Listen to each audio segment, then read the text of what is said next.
Alhamdulillah, Alloh taolo maqtovlar jana payg'ambarimiz Muhammad sallallohu alayhi vasallamga salom salovatlar bo'lsin. Alloh taolo nasib qilgan bo'lsa, inshaalloh biz ayt kuni ayt namozidan keyin qurbonlik chalamiz. Biroq musulmonlar o'sha qurbonlik chalardan oldinda taqdim aytganda qurbonlik bil islomda ibodatda. O'sha ibodatni qillardan ostida o'sha ibodatni qanday qilish kerak? Anın şartların, sünnetlerin, jana ошондой тыйылган нерселер болгон болсо, арам нерселер болгон болсо, ошонун баарын билиш керек да. Мисалы, намаз. Намаздын шарттары бар, важиптери бар, сүннеттери бар, макрух нерселери бар, буза турган нерселери бар. Мусулман адам намазды туура окуш үчүн аны эмне? Өкүмдөрүн билиши керек. Дал ошондой эле курбандыктагы, исламдагы ибадат болгондуктан анын да өкүмдөрүн билиш керек. Эмне нерсени Аллах таала ошондо буйруган, кандай курбандык чалат, эмне нерседен кыйлыш керек, эмне нерсени аткарыш керек. Ошону эмне мусулман адам шариаттын негизинде билиш керек. Зулхижа айында бизде Кыргызстанда мусулмандар иншалла курбандык чалышат. Мана ошол бир туугандарыбыз ошол курбандыкты баягы сүннөттүн негизинде, шариаттын негизинде кылуулары үчүн алдын ала ошол маселени билип алыш үчүн бүгүн иншалла биз курбандык маселесин алабыз. Биринчиден курбандык чалуу бул шариатта ахли сүнн алымдары бир ооздон келишкен маселе да. Бул ислам дининде курбандык чалуу шариатыбызда бар. Экинчиден эми ушул ислам дининде өкүм эмне? Өкүм эмне? Фарызбы, важиппи, сүннөтпү, кандай өкүм десе алымдардын арасында маселе бар. Көпчүлүк алымдар курбандык чалуунун өкүмү сунна муаккада дейт. Малики мазхабы, Шафии мазхабы, Хамбали мазхабы көпчүлүк алымдар эмне дейт? Сунна муаккада дейт. Бирок Ханафи мазхабында, Абу Ханифа рахимахуллахнын мазхабында бул курбандык чалуу ибадаты бул важип да. Важип деп өкүм беришкен. Себеби Аллах таала Куранда Каусар сүрөсүнүн 2-аятында Фасолли ли раббика ванхар дейт. Аллах таала Куранда Раббың үчүн намаз окуп, Раббың үчүн курбандык чал дейт. Аллах таала буйруп атат. Раббың үчүн намаз окуп, Раббың үчүн курбандык чал дейт. Жана ошондой эле Куранда Хадж сүрөсүнүн 32-аятында Аллах таала мындай дейт: Залика ва ма ю'аzzim ша'аириллахи фа иннаха мин тaqвал кулуб дейт. Кимде ким Аллах таала буйруган ибадаттарды улуктай турган болгон болсо дейт. Жүрөгүндө таквалык бар экенин билгис дейт. Аллах таала ошол жүрөктү мактап атат. Ал жүрөктө таквалык бар дейт. Абу Хурайрадан келген хадисте пайгамбарыбыз саллаллаху алейхи вассалам айтат: "Мен кана лаху саатун ва лам юдахи фала яқрабанна мусаллана" дейт. Пайгамбарыбыз саллаллаху алейхи вассалам ошол хадисте кайсыл бир адамдын курбандык чалууга мүмкүнчүлүгү боло тура, курбандык чалбай турган болгон болсо, ал биздин намаз окуучу жайыбызга жакындабасын дейт.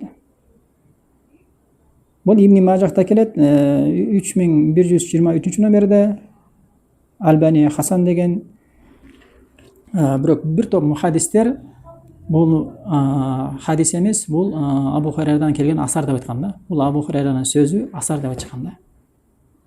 Биз эмне курбандык чалуу көпчүлүк алымдар эмне деген? Көпчүлүк алымдар курбандыктын өкүмү сунна муаккада дешет. Кайсы бир мусулмандын курбандык чалууга мүмкүнчүлүгү болгон болсо, ал курбандык чалыш керек экен. Себеби пайгамбарыбыз саллаллаху алейхи вассалам жана башка имамдар курбандык чалышкан өзгөчө биздин элибизде көп деген пайгамбарыбыз саллаллаху алейхи вассалам сүннөттөрү аткарылбайт да.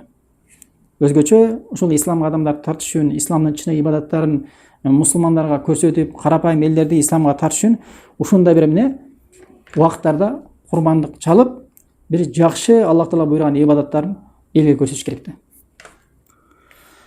Түшүнүктүү өкүмү. Эмне үчүн Аллах таала курбандык чалууну буйруган? Хикмат эмне салыныр? хикматы биринчиден Аллах Таала бизге ошол көптөгөн нематтарды берди. Ошол нематтардын бири өмүр да. Жашоо. Ошол немат бергендиги үчүн Аллахка шүгүр кылуу максатында. Экинчи хикматы Аллах Таала Ибрахим алейхиссаламга курмандык чал деп буйруганда, Ибрахим алейхиссалам эмне Аллах Тааланын буйругуна моюн сунуп курмандык чалган да.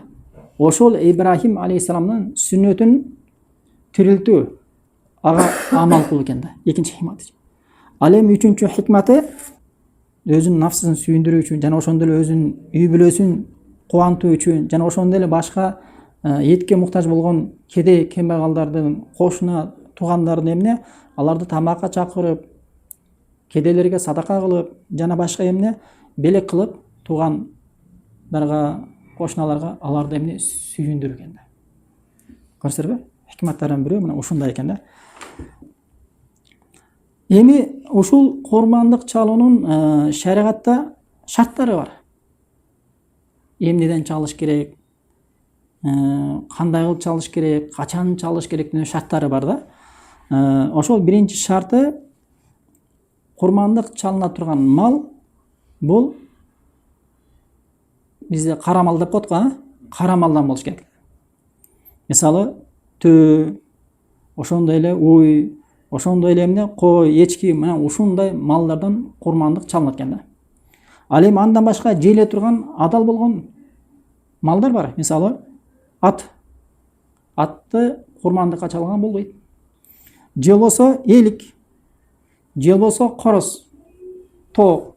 Ушуларды курмандыкка чалса болобу десе алар болбойт дейт. Эмне экен? 4 мал.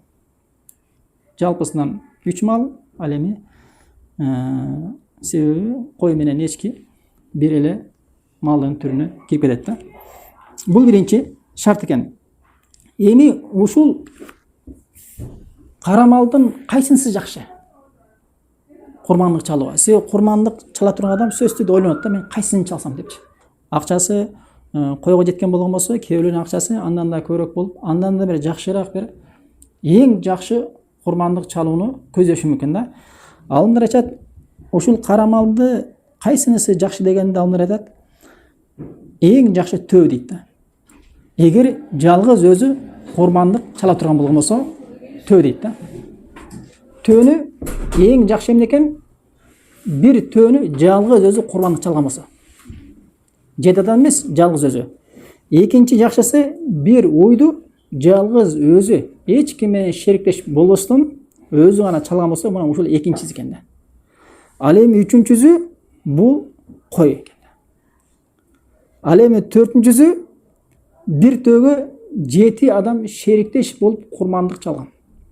Ал эми бир уйга 7 адам шериктеш болуп курмандык чалса, мына ушул эң акыркы даражасы экен да. Ошон үчүн эмне? Кайсы бир мусулман жалгыз төөнү өзү курмандык чалууга мүмкүнчүлүгү болгон болсо, ошону чалган жакшы. Бирок бизде төө табыш кыйын. Анан бизде төөнүн этин деле көп баалабайт да. Көп деле баалабайт. Тескерисинче төөнүн этин жесең эмне? Боюнда бар келин төрөбөй калат. Анан минтип кетет, тигинтип кетет деген бир жаман бир шариатта жок, эч кандай бир эмне асылы жок, динде асыл жок бир ар кандай ишенимдер бар да. Мунун баары туура эмес. Bunun bari to'g'ri emas. Ушул кайсысын жакшы деген нерсеге эмне далил десе, алымдар айтат. Мисалы пайгамбарыбыз саллаллаху алейхи вассалам Абу Хурайрадан келген хадисте кимде ким жумага эң биринчи саатында эрте келе турган болгон болсо, ал эмне бир төөнү курбандык чалганын сообун алат дейт. Экинчи саатында келген болсо, бир уйду курбандык чалганын сообун алат дейт. Үчүнчү саатында келген болсо, бир койду курбандык чалганын сообун алат дейт. Пайгамбарыбыз саллаллаху алейхи вассалам канчалык эрте келген болсо, эң биринчисине эмне берген пайгамбарыбыз? Төө деген да. Экинчисине у деген, үчүнчүсүнө кой, анан төртүнчүсүнө эмне? Тоок, анан бешинчиси эмне? Жумуртка, көрдүңбү? Бирок эң биринчи саатка келген адамга пайгамбарыбыз төөнү курбандык чалганын сообун алат деген да. Ошондуктан кыяс кылып ушунун негизинде эң жакшы курбандык бул төө деген да. Эми экинчи шарты. Экинчи шарты ошол биз курмандыкка чала турган малыбыз бул белгилүү бир жашта болуш керек да. Каалаган эле уйду, же каалаган эле төөнү, же каалаган эле койду алып келип союр беткесин да. белгілі бір жашқа толыш керек екен. Мысалы, тө толық 5 жашқа толып, 6 жашқа кіріш керек екен. Тө. Ал эми уй 2 жашқа толып, 3 жашқа кіріш керек екен. 3 жашқа кирип аткан уй болуш керек екен. Ал эми ечки 1 жашқа толып, 2 жашқа кирип аткан болуш керек екен. Ал эми кой ең кичинеси 6 ай. 6 айга толук толуп, 7 айда жашап аткан эмне кой болушу керек экен. Көрсөңүзбү? Ал эми 1 жаш, 2 жаш, 2 жылдык койлор, албетте алар эмне жакшы, бирок эң кичинеси, эң азы эмне 6 айдан кем болушу керек экен. Аны кантип билебиз десе, аны өзү ошол мал жагын жакшы билген, уйду уй жагын жакшы билген, койду кой жаатын жакшы билген, төөнүн жаштарын жакшы билген хибрасы бар, өзүнүн бир тажрыйбасы бар адамдардан. Алла Таала Кур'анда айткандай, билбесиңер билим ээлеринен сура дегендей, ошону жакшы билген адамдардан сурайт экенбиз. Экинчи шарт бүтү. Үчүнчү шарт, ошол биз Алла үчүн курмандыкка чала турган малыбыз айыптардан, кемчиликтерден саламатта болуш керек экен. Кемчиликтер бөлүнөт. Курмандык чалууга таасир бере турган кемчиликтер бар. Ошол кемчилик болгон болсо, ал менен курмандык чалынбайт. Ал эми экинчи кемчиликтин түрү бар, ал таасир бербейт. Жакшы эмес, бирок эмне тыйылбайт да. Курмандык чалына берет, бирок ага караганда саламаттыгы жакшыраак да. Эми таасир бере турган курмандык чалууга мүмкүн болбогон айыптары. Биринчиси, эми бул туурасында негизи 2 хадис келген. Биринчи хадис Бара ибн Азибден келет. Хадис Абу Даудта келет, 2802 номерде хадис Ибн Абдул-Бар, имам Тахави жана башка мухаддистер сах деген. Ошол хадисте пайгамбарыбыз саллаллаху алейхи мындай деп айтат да. Биринчи сифаты ачык, баягы оору менен ооруган оорулук кой да. Оору экени көрүнүп турат. Шарп, жана башка арык болуп, кыйналып баса албай, бир кыскасы оорусу ана эмне этине таасир берген оорулар да. Ачык оорулуу кой. Экинчиси ал-аврау байун аваруха. Экинчи бул көзү аккан сокур кой. Көзү агып түшүп калган. Же болбосо көзү бар, аккан эмес, бирок көрбөйт. Бул дагы эмне курмандыкка жарабайт экен да. Себеби сен Алла үчүн арнап аткан курмандыгың оорулуу өлөйүн деп калган, же болбосо көзү көрбөгөн кой болуш керек. Эмне үчүн? Себеби көзү көрбөгөн кой ал эмне өзү жактырган жакшы чөп жей албайт ал. Жакшы чөптү жей албаган кой ал эмне? Ал семиз болбойт, жана чучуу эмне? Чучуу болбойт, анычы эттүү болбойт да. Ошондуктан эмне? Ушундай көзү көрбөгөн кой болбошу керек экен. Үчүнчүсү ал-ачфа. Ачфа деген бая көтөрөм кой болуш керек да. Көтөрөм арык. Бая өзүнө өзү эмне? Жатса тура албайт, турса эптирээк кулайт да. Бая сорго жүргөн да, эптеп койдун арасында кулап, кайта туруп, кулап, кайта туруп, же болбосо кой кезимге чыга албаган, жайытка чыга албаган кой да көтөрөм кой. Баарыңар билесиңер буну. Төртүнчүсү ал-аржау дейт. Байунун залуха дейт да. Аксак кой. Аксак койду жарабайт деген пайгамбарыбыз. Себеби аксак кой өзү каалаган жерге барып, жайытка барып чөп жей албайт да. Же болбосо буту сыңык. Аксак койду пайгамбарыбыз саллаллаху алейхи вассалам жарабайт десе, анда алымдар айтат, буту сынык болгон болсо, ал эмне ким боло эле. Көрөбү? Ошон үчүн аксак кой жана эмне буту сынган кой жарабайт экен. Себеби эмне? Каалаган жерге барып, каалагандай оттоп, баягы этин көтөрө албайт да. Этин көтөрө албайт. Андан кийинки хадисте пайгамбарыбыз саллаллаху алейхи вассалам мындай деп атат: Ан Али радиллаху анна Расулуллах саллаллаху алейхи вассалам наха ан юдахха би адабил қарни вал узуни дейт да. Али радиллаху айтат, пайгамбарыбыз саллаллаху алейхи вассалам мөзү сынган жана кулагы кесилген койду курбандыкка чалуудан кайтарган дейт да. Hadis İbn Majah'ta kelет 3145 номерде, hadisте Ахмад Шакир, Ибн Хаджар, Шуайб Арнавтар hadisте сах деген. Эми ушул жерде сынган дегенде кайеринен сынган? Түбүнөн сынганбы же учу сынганбы деген маселеде Саид Мусайяб деген белгилүү табиин бар. Барыңар билесиңер, ушул хадистен суралганда ал мындай деп түшүндүргөн да. Бул жердеги сынган дегени максат кулагынын көбү кесилген же баягы мүйүсүнүн көбү сынган дейт да. Эгер бир койду көргөн болгон болсоң, кулагынын көбү кесилген болгон болсо, же болсо баягы мүйүзүнүн көбү сынган болгон болсо, сынып чыккан болсо, же бирөө уруп сындырган болгон болсо, анда ал эмне жарабайт да. Ал эми көбүнүн азы сынган болгон болсо, же кулагынын көбү бар, аасы кесилген болгон болсо, ал эмне ал кой курмандыкка жарайт. Ошондуктан кайсы бир койдун кулагы кесилген болгон болсо, түбү менен, же болбосо көбү кесилген болбосо, бул 4 мазхабта тең эмне? Бул кой курмандык чалууга жарабайт да. Ал эми жанагы кичинеси көбү саламатта болгон болсо, ал эмне? Ал анда жарайт. Жана ошондой эле ушундай кой тиштери түшүп калган. Эми ошол тиштери бүгүлүп калган болсо, ошону да бир топ адамдар кой жарабайт деген да. Эмнеге жарабайт дегенде, кой көбүнчө чөп жегенде эмне? Тиши менен жейт да. Тиши менен жейт да. Тиши болбогон кой ал эмне? Каалаган чөбүн жеп, ал эмне? Этин көтөрө албайт дейт да, көрөмү? Баягы семире албайт дейт да. Баягы көбүнчө карасаңар, баягы аталарыбыз, апаларыбыз тиш түшүп калганда артап кетет да. Себеби астына жашынакай эт келип койсоң деле, этти жей албайт да. Жумшак нерсе жеп жүрөт да. Жаштар баягы этти жеп эмне? Эт көтөрөт да, көрөмү? Ошон үчүн койлор дагы жарабайт экен да. Бир топ адамдар жарабайт деп айткан. Жана ошондой эле жарабаган сифаттарынан койдун куйругу билесиңер, а? Койдун куйругу түбү менен кесип алынган болсо, мисалы кыргыз койлору бар, билесиңер, а? Азыркы учурда арашан койлор бар, билесиңер, адамдар көп адамдар оруп жүрөт го. Ошондой койлордун куйругун мисалы бирөө эрешип калыппы, же болсо кечинде келип куйругун кесип кеткен болгон болсо,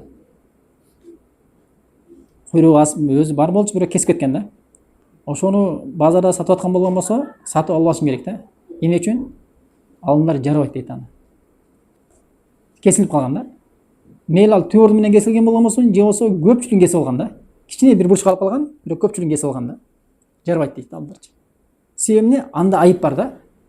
Айып бар. Себеби жашынакай саламатта турган койдун бир мүчөсүн кесип алган да. Ал эми өзү кой, куйругу жок кой болгон болсо ал жарайт ал.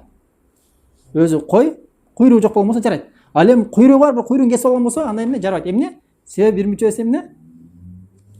Толук эмес, кем.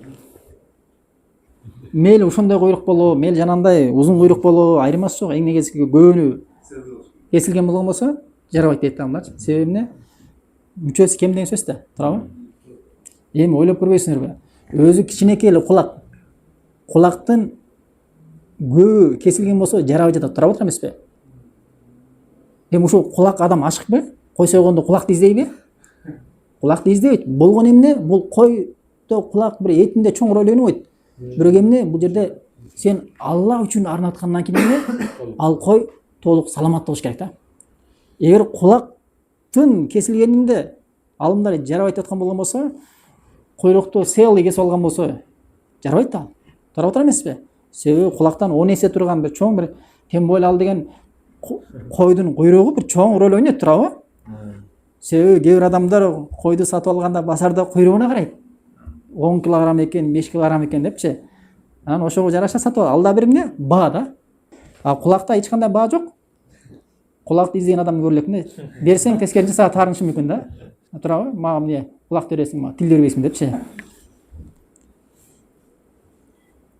Эң негизги мына ушул кемчиликтер жарабайт экен. Эми алымдар айтышат, мисалы дейт, сен бир койду саламатта сатып алдың дейт. Баардык мүчөсү толук.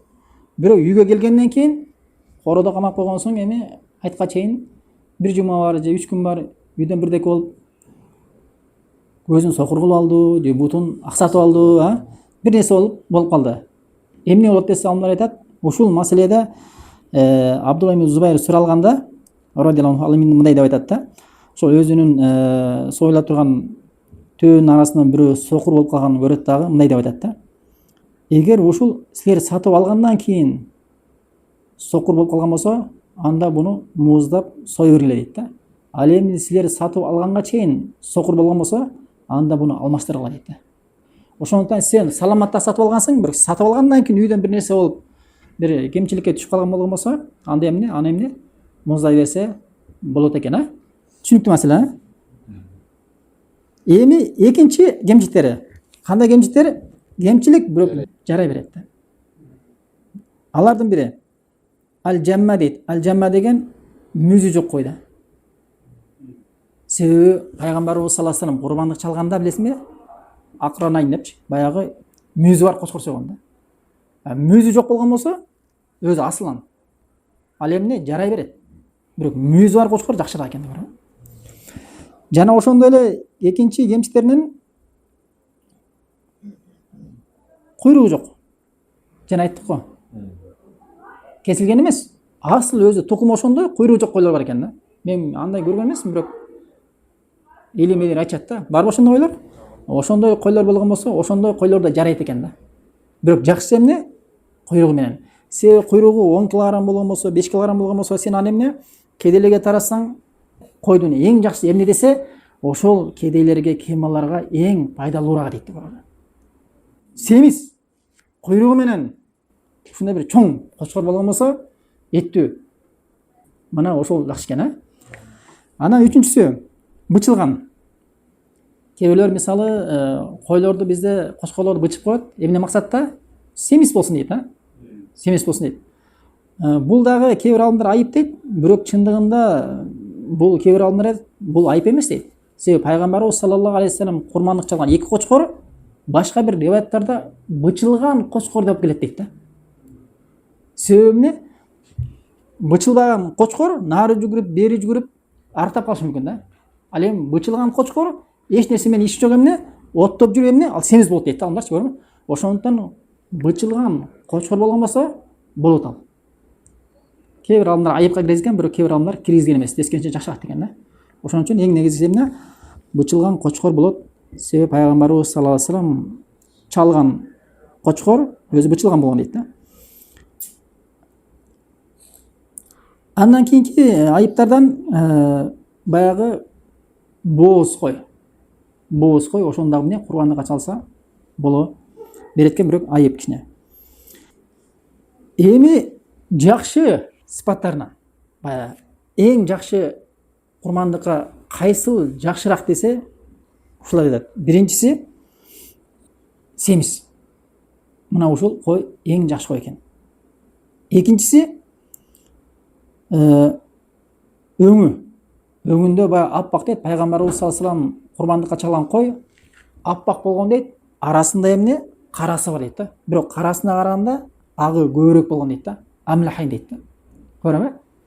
Баягы бул өтө бир эме эмес. Сөзтүдө ушундай койду изеп жүрүп койдон ажырап калып алар да. Сунна да. Себеби кээ бир адамдар кандай эсең точно ушундай изейт да. Түшүнөрбү? Сунна бул жакшы, мустахаб, түшүнөрбү? Койдун капкара болуп калган болсо эчтеке болбойт. Эң негизи эти болгон болсо алхамдулилlah. Үчүнчүсү сен чалган кой кочкор болсо жакшы экен да. Себеби пайгамбарыбыз саллаллаху алейхи вассалам чалган кой эмне болгон? Кочкор болгон да.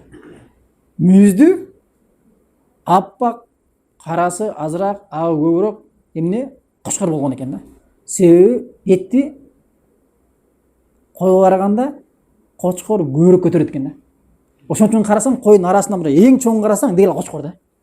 Себеби баягы кой эми бала көтөрөт дегенде жана башка нерсе болот дегенде арыктап баягы кичине кыйналып жүрөт да. А баягы кочкор жегенден башка эчтеке келбейт да. Ошон үчүн ал семиз болот да. Төртүнчүсү ошол баардык сыфаттары толук болгон кой экен, баардык сыфаттары толук болгон кой. Эми колуңуздан келишинче аракет кыласың, бирок жанагы жарабаган сыфаттардан саламаттуу болсоң керек да. Эң ошодон албашың керек. Ал эми башка сыфаттардан кулагы кичине тилинген болгон болсо, же болбосо мүзүнүн учу кичине сынган болгон болсо эчтеке болбойт иншалла. Эң негизиси көбү саламаттуу болгон болсо. Эми курмандык чалганда мусулман адам өз колу менен чалган жакшы экен да. Себеби пайгамбарыбыз саллаллаху алейхи вассалам Анас ибн Маликтен келген хадисте ضحى النبي صلى الله عليه وسلم بكبشين أملحين أقرنين ذبحهما بيده وسمى وكبر ووضع رجله على سفاحهما дейді. Анас ибн Малик деген хадисте пайғамбарымыз саллаллаху алейхи вассалам дейді, құрбандық çalған учурда дейді, өз қолы менен екі қошқырды çalған дейді. Ошол екі қошқыр эмне? Мүйізді, жана қарасына қарағанда ағы көбірек қошқыр болған дейді да. Пайғамбарымыз салсам ошол қошқырды өз қолы менен муздады дейді да. Муздардың астында бисмилла Аллаху акбар деп айтты дейді. Бисмилла Аллаху акбар деп айтты дейді дағы. Муздардың астына эмне? Тизесіне эмне? Аны мойнына қой дейді да. Қозынан қармайсынан тизеңді мойнына қоясың ғой. Ошондо удобный болады да.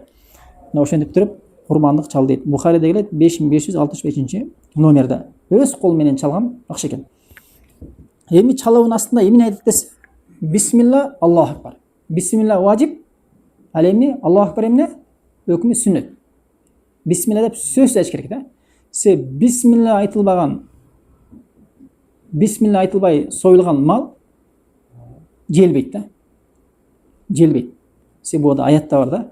Ал эми бирөө жарым унутуп калса, бисмилланы жесе болобу десе, бир топ адамдар аны да жең болот. Унутуп калса дагы жең болот дейт да.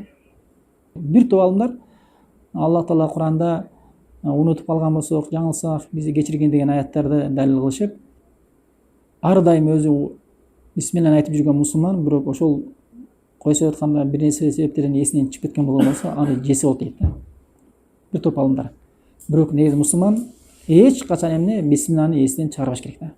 Себеби маселе өтө чоң да. Маселе өтө чоң. Муздаштын астында эмне айтат экен? Бисмилла Аллаху акбар. Аллахума хаза минка ва лак. Аллахума хаза, Аллахым ушул кой сенден жана сага арналат. Өзүңө арналат.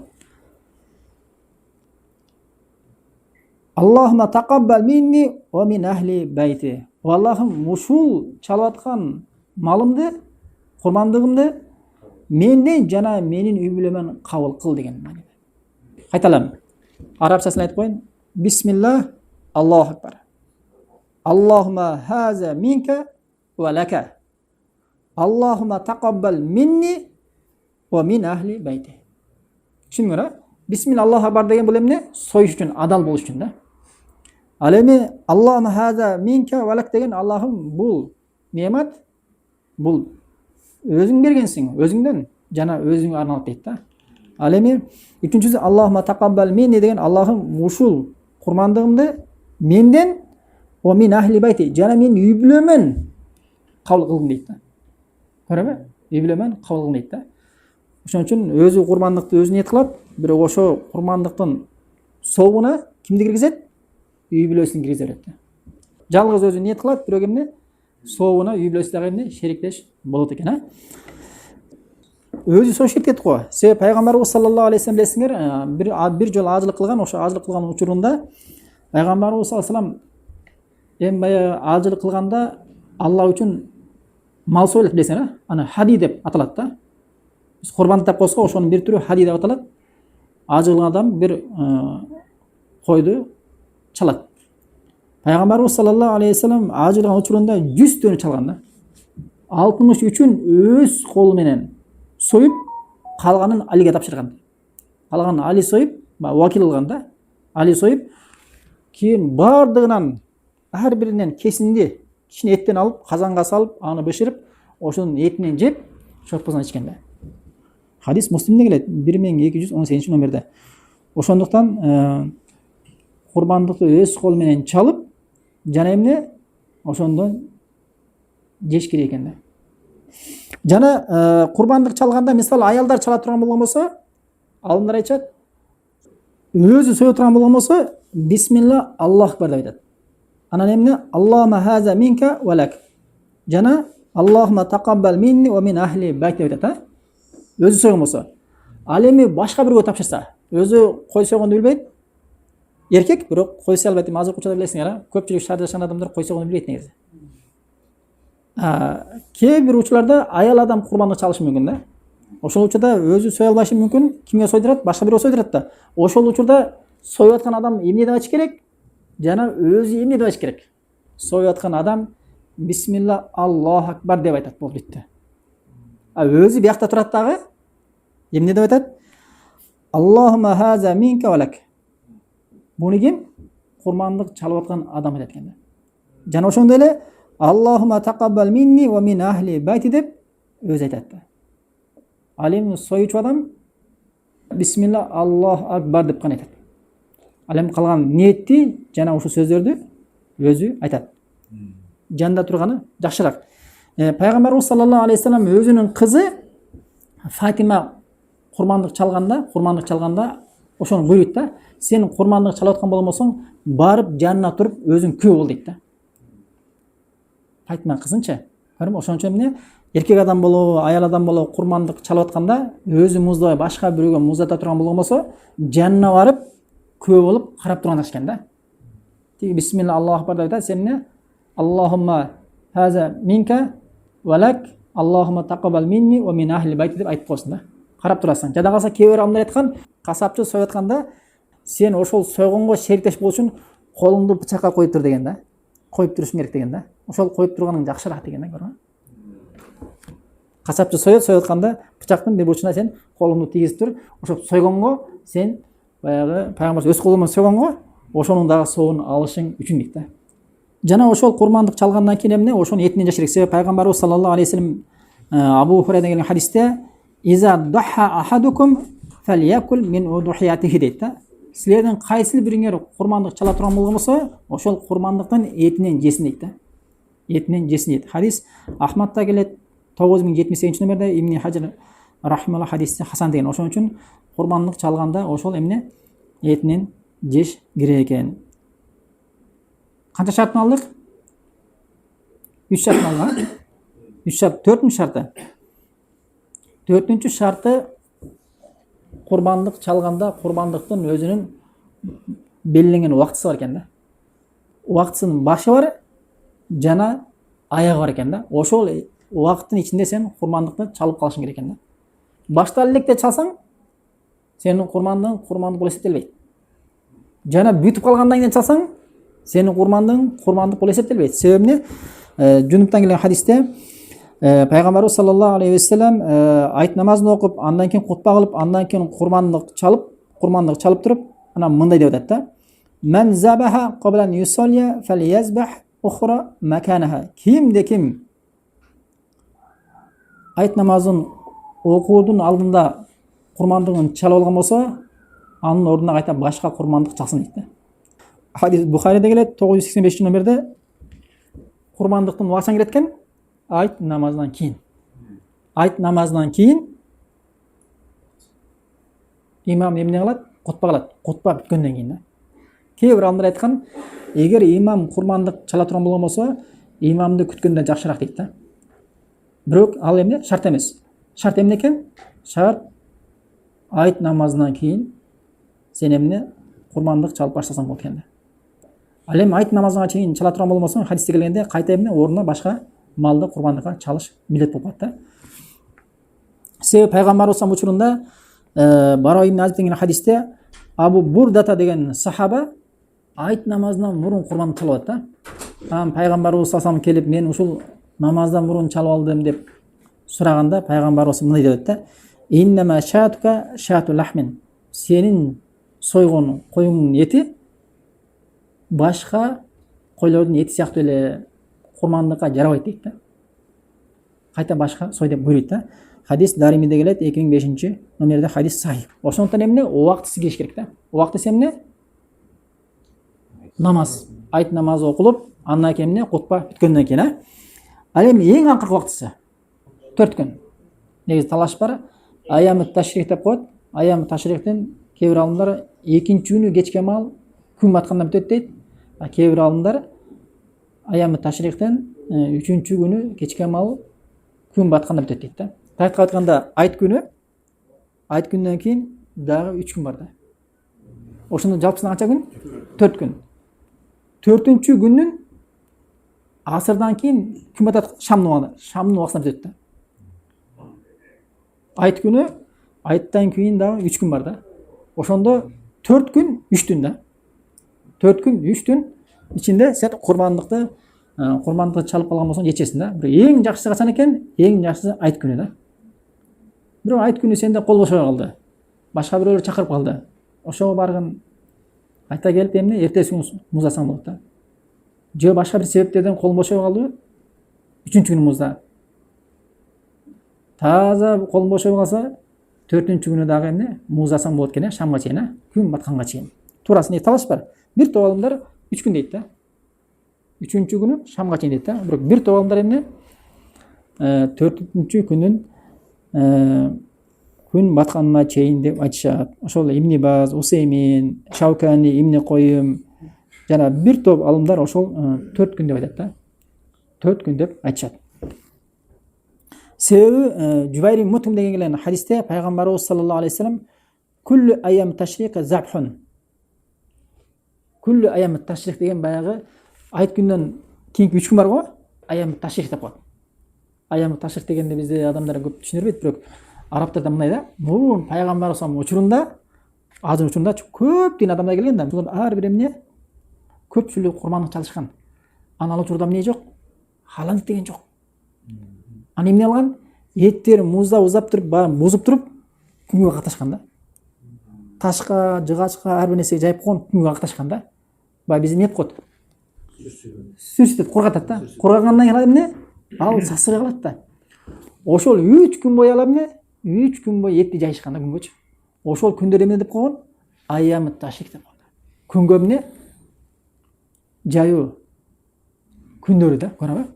Ошон үчүн мынакей айт күндөн кийин да аям ташрик бар. Айт күндөн кийинки 3 күндү аям ташрик деп коет. Айт күнү жана аям ташрик 3 күн курбандык чала турган күн да, көрөбү? 4 күн жалпысынан, 4 күн. Эми түнкүсүн чалса болобу? Күндүзү болот экен. Сен колуң күндүз бошойт. Түнкүсүн жалаң. Иш кыласың. Кээ бир адамдар жакшы эмес деген, бирок турасы эмне? Болот. Түнкүсүн курбандык чалсаң болот. Аны да билип алышат. Себеби курбандык чалган адам ушундай нерселерди билип албаса кыйын да. Билип алган болсо алхамдулилла кыла берет да, эч кандай ойломосончу. Эми сойдук. Эт болсо даяр. Эмне аласың? Бөлүш керек да. Бөлүш канчага бөлөбүз? 10го бөлөбүзбү, 5ке бөлөбүзбү, 3кө бөлөбүзбү, 1ке бөлөбүзбү? 3кө бөлөбүз. Себеби алымдар айтат, 3кө бөлгөн жакшы дейт. Себеби буга кээ бир адамдар аятты далил кылышат, жана ошондой эле Абдулла ибн Омардан келген асар, Абдулла Масудтан асар келген, алар эмне 3кө бөлүштү буйрушкан да. Бир бөлүгү эмне? Сенин үй бүлөңө. Экинчи бөлүгү кимдерге? Туугандарыңа жана кошуналарга белек кыласың да. Кааласаң үйгө чакыр ошол. Кошуналарыңды, туугандарыңды кааласаң эмне? Өздөрүнө эмне берип койсоң. Кааласаң кошуналарга өзүңчө бир чакыр, үйгө тамакка. Туугандарды бир чакыр. Кааласаң эттерди бөлүп берип койсоң. Үчүнчү бөлүгү кимге? Кедейлерге. Кедейлерге, мискиндерге, факырларга, мына ошолорго берип койсоң. Берип койсоң. Эми үйгө чакыргандан көрө, үйгө чакырсаң деле болот. Бирок үйгө чакыргандан көрө кедейлерди өзүнө берсең жакшы да. Өзүнө берсең жакшы. Себеби өзү үйүнө кол алып, үйүндө бала чакасы менен кенен жейт да. А сени үйүңө чакырганда жей албашы мүмкүн, каалагандайчы. Туурабы? Ошон үчүн өзүнө берсең, каалагандай беширип, каалагандай шашылык кылып жейби аны, кууруп жейби, беш бармак кылып жейби, өзү билет да. Сен үйүңө чакырганда тамак бересиң, ал тамакты бирөөнө жакса, бирөөнө жакпай калышы мүмкүн да. Ошон үчүн өзүнө бергениң жакшыраак. 3кө бөлөт экенсиң. Буга эмне? Ибн Омардан жана Абдулла Масудтан асарлар бар. Асарлар келген.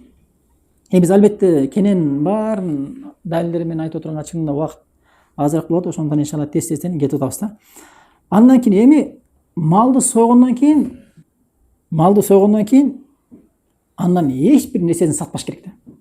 Мисалы, кээ бир адамдар өзү музлайт. Кээ бир адамдар башка бирөөгө, касапчыга муздатат да.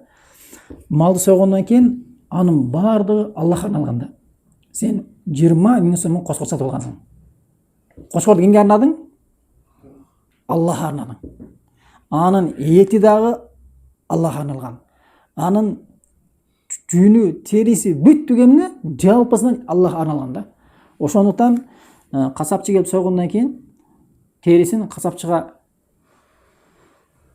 мисалы касапчы менен 2000 сомго союп берем деп келишкен болгон болсо, 1,5 мың акчалай берип 500 миңга терини берүүгө болбойт да.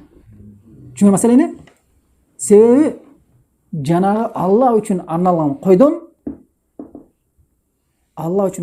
койдон эч бир нерсе менен сатылбаш керек да.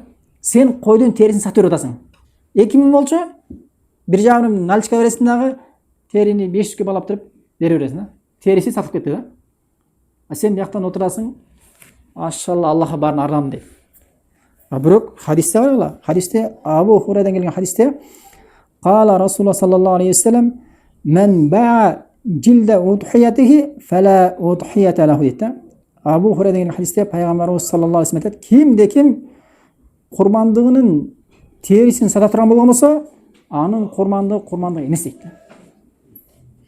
Hadis Hakim'de Musadraq аттуу китебинде келет. 3514 номерде хадисте Хаким Албани Хасан Сах дешкен. Бизде курмандык чалышат, терисин алып калат дагы, терисин тузап кой дейт, туурабы? Анан тузап даярдайт, аны соютканда заказ берет. Кеспей жакшылап сой дейт. Эртең сатам дейт да. Туурабы, туура эмеспи? Анан эртеси күнү анан 2-3 күндө микрофон өтөт. Тер алгандар. Тер алган адамдар менен талашып отуруп, жарым саат содалашып, баягы терини сатып берет. Хадисте эмне дейт? Ким курмандыгын терисин сатып турган болсо, анын курмандыгы эмес дейт. Курмандык чалып атасыңбы? Курмандыгын туура пайгамбарыбыз салам сүннөтүнүн негизинде болуш үчүн ушул нерселерге сен маани беришиң керек, Ошондуктан курмандыктын терисин дагы, жүнүн дагы, жүнү жакшы экен деп кээ бирөө жүнү кызыккан аялдар бар, билесиңер, апалар, жүнүн колош керек да. Эч кандай бир курмандык чалынып аткан малдан эч нерсени баалап сатып бербейсиң. Бирок алымдар айтышат, эми ошол курмандык баягы касапчы кедей болгон болсо дейт, садака катарында баягы терини сатпай эле, эми терини да эмне кедейлерге беришиң керек да. Терини 3-кө бөлө албайсың эми, туурабы? Эмне аласың аны? Кедейлерге да берип койсоң аны. Аласаң баягы касапчы өзү кедейлердин катарына кирген болсо, ошол касапчыга эмне садака ретинде берсең болот дейт да. Түшүнүңбү? Садака катарында берсең болот дейт да. Жада калса жанагы касапчы кедей болгон болсо, баягы садака бөлүнө турган 3-кө бөлүнгөн этичи, ошонун бир бөлүгүндө эле кедей болгону үчүн ага да бөлүп берип койсоң болот. Түшүнүңбү? Сибалме кедей болот да. Ал эми саткан болбойт, Саткан болбойт. Зулхижа айы киргенде кайсыл мусулман курмандык чалышын ниет кыла турган болгон болсо, ал эмне? Ал тырмагын албашы керек. Чачын албашы керек. Денесиндеги түктөрдү жулбашы керек. Мейли ал кыскартуу болобу, мейли ал жулуу болобу, мейли ал кыры болобу, эчтеген албаш керек, тийбеш керек да. Эч нерсеге тийбеш керек. Жада калса кээ бир адамдар айткан, мисалы Ибн Баз рахимахуллах, мо буттун кээ бир жеринде баягы жаны жок тери пайда болуп калат го, ошондорду албаш керек дейт да. Өлүк терилерчи, ошолорду албаш керек деген да. Качанга чейин? Сен курмандык чалмайынча да. Себеби Аллах Таала ошондо буйруган. Мисалы, Умму Салама энебизден келген хадисте, Кала Расулуллах саллаллаху алейхи вассалам, "Мен кана лаху зибхун yazbahu fa iza ahalla hilalu zilhijja fala yakhuzanna min sharihi wala min azfarihi shay'an hatta yudahhiya" deydi. Ummu Salama enesinden gelen hadiste Peygamberimiz sallallahu aleyhi ve sellem aytat, kaysi bir musulman deydi, Zulhijja'ya kirgende kurbanlık çalını kaalagан болгон болсо, аланда чачынан жана тырманан эч нерсени албасын, качанга чейин дейт? Курмандык чалганына чейин дейт. Hadis Müslim'de келет 1977 номерде. Ошон үчүн ниет кылдыңбы? Азыр көп мусулмандар ниет кылып койгон. Тырмактан, чачтан албаш керек. Албашы керек экен. Арам бул өкүмү арам. Качанга чейин? Сен курмандык чалганыңа чейин. Ал эми кайсы бир адам ушулакка чейин билбеген болгон болсо, мисалы, өзү мусулман, бирок курбандык чала турган адам Зулхижа киргенден кийин чачынан, тырмагынан башка түктөрүнө эчтеке албаш керегин билбейт. Ал эмне курбандык чалбай калабы деген маселе бар да. Алып койду. Чачын кыскартып койду, түктөрүн жулуп койду, жана башка нерсени кылып койду. Курбандык чалбайбы? Жок, чалат. Себеби ал билген эмес да. Чала берет, эчтеке болбойт. Үчүнчү адам билип туруп чачынан же түктөрүн алып алды. Билип туруп. Анын кафараты айыбы барбы десе, алар жок дейт. Кафараты айыбы жок. Болгон эмне? Билип туруп ошол эмне нерсеге каршы келгендиги үчүн Аллах Таалага тооба кылат, кечирим сурайт дейт. Бирок эмне? Курбандыгын чала берет. Курбандыгын чала берет. Мисалы үйдө атасы ниет кылды курбандык чалам деп. Турабы? Атасы негизи. А бирок үй бүлөсү эмне? Анын соогуна кирет да, курбандыгдачы. Эми атасы үчүн эмне? Тырмагы жана эмне? Чачынан албаш керек. Эми ошол нерсеге үй бүлөсү да киреби? Келинчеги, бала чагасы киреби десе, алар жок, кирбейт дейт да. Алар чачынан жана башка жерден ала берет, каалагандай. Көрөбү? Ким кирет экен? Курбандыкты чала турган адам. Мына ушуга тиешелүү бул хадис, көрөбү? Ушуга тиешелүү. Ал эми балдары буга кирбейт. Же болбосо, мисалы сен бирөөдү вакил кылдың. Өзүң Россияда жүрөсүң, же Америкада жүрөсүң.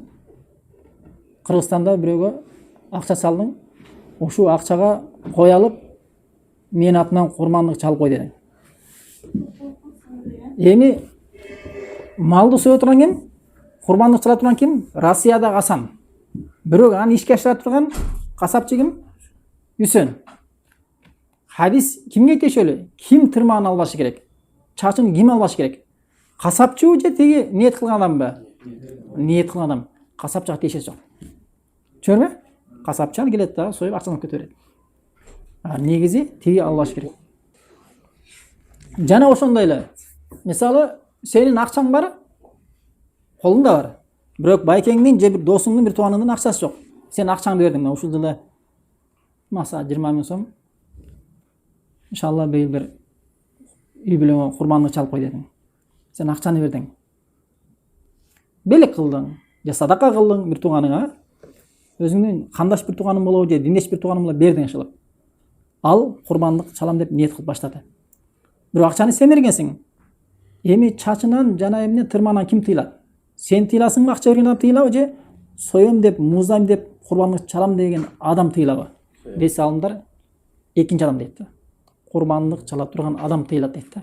Ал эми берген адам ал жөн акча берип койгон дейт, ал тыйлбайт дейт, чүңбү? Да бир маселе. Мисалы, Зулхижа кирди.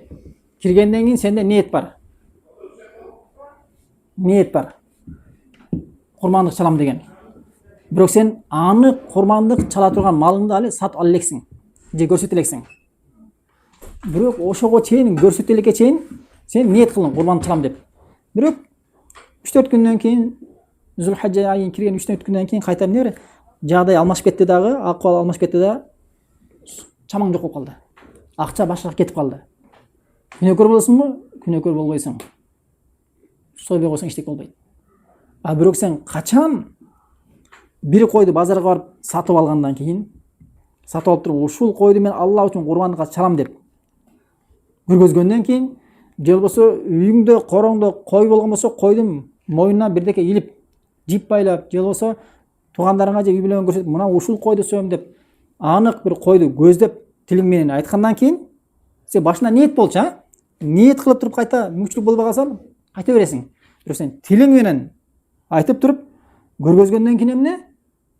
Сен кайткан болбойт да. Ошол койду союшуң керек. Ошол койду сөз түрдө назыр эмес, назыр сыяктуу болуп калат да. Назыр сыяктуу болуп калат. Сен көздөп койдуң да, көздөп койдуң. Жана тилиң менен эмне?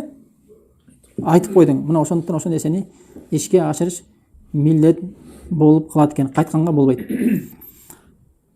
Эми шериктеш болуу. Шериктеш болуу. Курбандыкта шериктеш болуу. Мисалы, төөгө 7 адам, уйга 7 адам шериктеш болгондо мындай да, урматтуу туугандар. Бир койго шериктеш болсо болобу? Мисалы, төөгө 7 адам шериктеш болсо болот. Уйга болот. Бирок бир койго шектеш болсо болобу? Болбойт. А бирок эмнесине шектеш болот? Соонда. Соонда. Мисалы, байке бир койду курбандыкка чалып атат. Курбандыкка. Өзү ниет кылат. Өзү ниет кылат. Жана эмне үй бүлөсүн соопко шектеш кылат да. Ал эми мисалы бир үйдө 3 бала бар. 3 бир тууган. Азыр кой канча? 20 миңге 6 миңден 7 миң үчөө чыгарды. Давай эми бир койго келет экен. Бели курбан чалып коелу, үчөөбүз салып коелу десе, болобу? Болбойт. Эмнеге үчүн?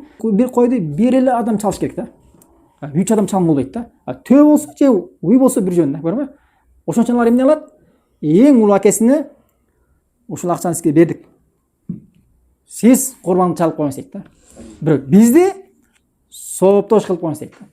Анан жана эмне? Акчаны алат, 20 миңге базардан барып бир калат дагы. Аллахумма дейт. Аллахым, ушул эмне? Ушуну менден жана мен үй бүлөмөн кабыл кылгын дейт да. Ошондо эмне? Жана туугандар эмне? Соогуна шертеш болуп калат да.